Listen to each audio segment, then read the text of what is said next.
สบายดีทุกคนมื้อนี้กะมาพบกับสะแพงคือเก่านะมื้อนี้เฮาสิมาต้มหมูกินข้าวนะทุกคนกินข้าวเช้าหมูกะไปก้านเอาคืนนี่อันนี้คืองูเฮานะทุกคนงูที่เป็นไปก้านเมื่อคืนนี้นะ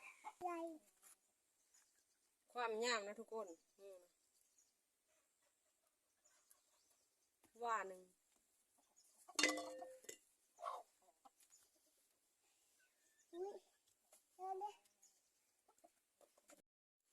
ตัวนี้กำลังจี้นะทุกคนจี้งูสวิงนะ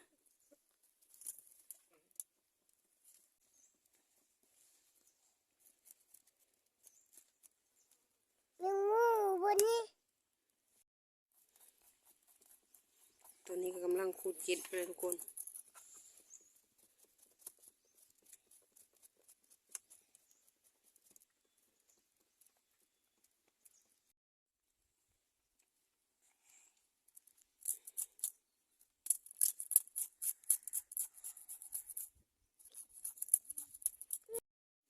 เฮาจี้แล้วก็เฮาโซกเก็ดมันออกแล้วนะทุกคนวันนี้เฮาก็มาเผาคนหนังมันแห้ง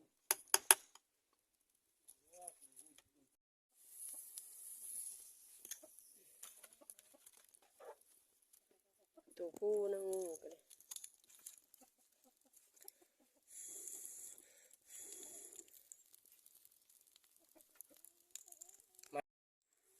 ตัวนี้เฮาก็เผาแล้วนะเฮาก็เอาไปล้างเอาขึ้นมาเฮาก็ล้างนะบ้านเนี่ย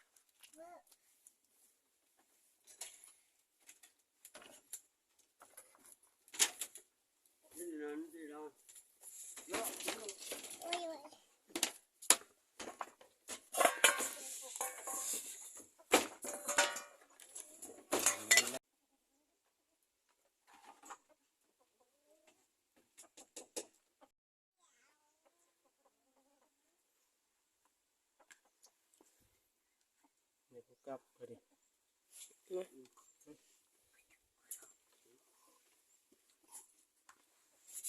หางมาตัดออก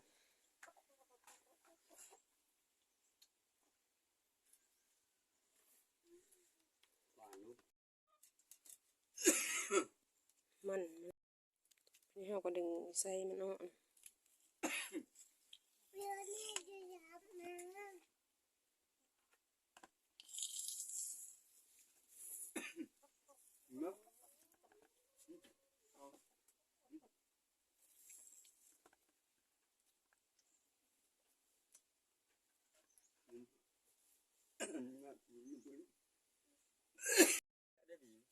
เตะแล้ว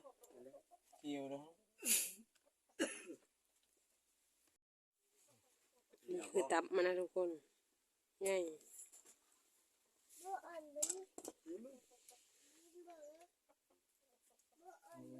แล้วเยอะไปล้อมใช่ไหมบีเล่นคงจุ๊บบีไหมน้อยนี่คือไส้ตันเลยนะเนี่ยมึงใส่ตัน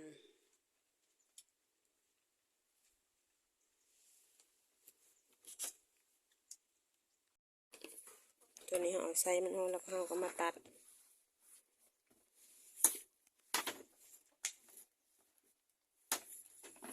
เป็นโทนนะทุกคน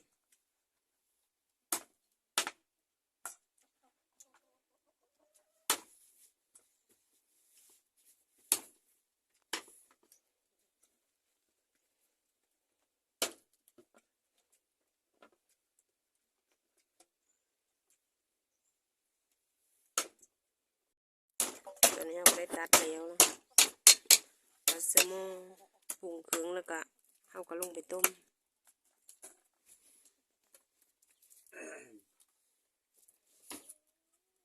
เกลือนะเสื้อเกลือเสื้อเป็นงูเสื้อหูมันดูสบายรังไม่น้อย เอาลงมาต้มนะทุกคนต้มสานะหมูนะตอนนี้หม้อก็ได้พูดแล้วนะทุกคนหม้ออันที่เราต้มหมูเป็นนะวันนี้เราก็สิมาเอาหางมดส้มไปเสิร์ฟนี่หางมดส้มตอนนี้ก็เราเอามดส้มไปเสิร์ฟหม้อนะทุกคน ยกลงดูเด้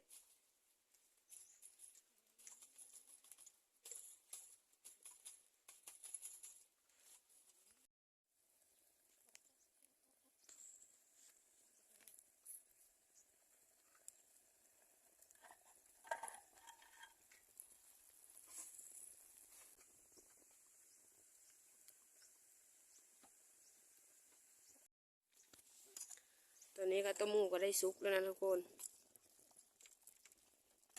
หนึ่งแท่นเป้ยสุก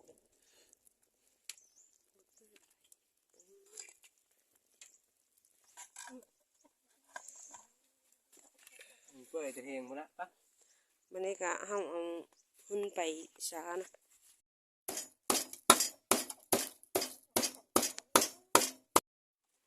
ตอนนี้เราก็ได้ตักเอาใส่ถ้วยมัน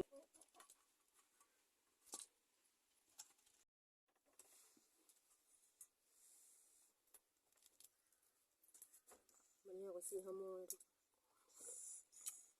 เชิญ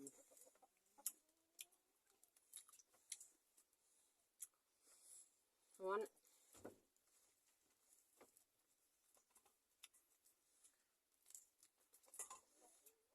ทำกูแจ้งโมงมันเฮาหน่อยนู้กูแจ้งโมงเลยต้องคุณนี่เบ้แจ้งโมงนี่เบ้มันทางจริงนี่ วันนี้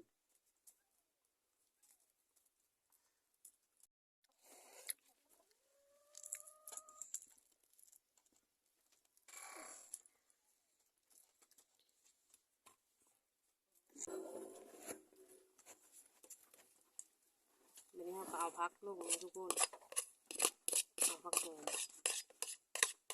เอาเครื่องหอมซื้อข้าวไหม้ข้าวโก้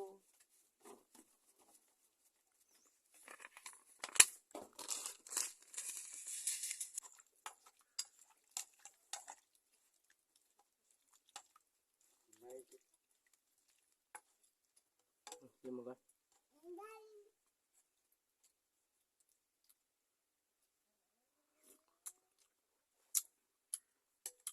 ครับ เอาปรุงเครื่องแล้วก็เอามาตักใส่ถ้วยนะใส่ถ้วยเอาไปกินเลยแบบ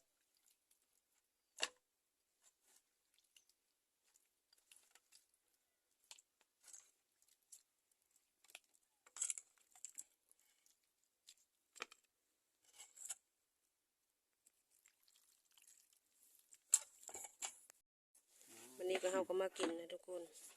มาเดินมากินข้าวน้ำเดียว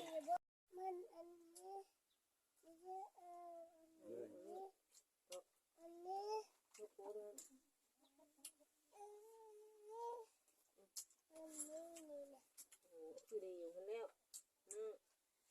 ยกดูบันนี้พี่ยกมาแล้วพี่เอา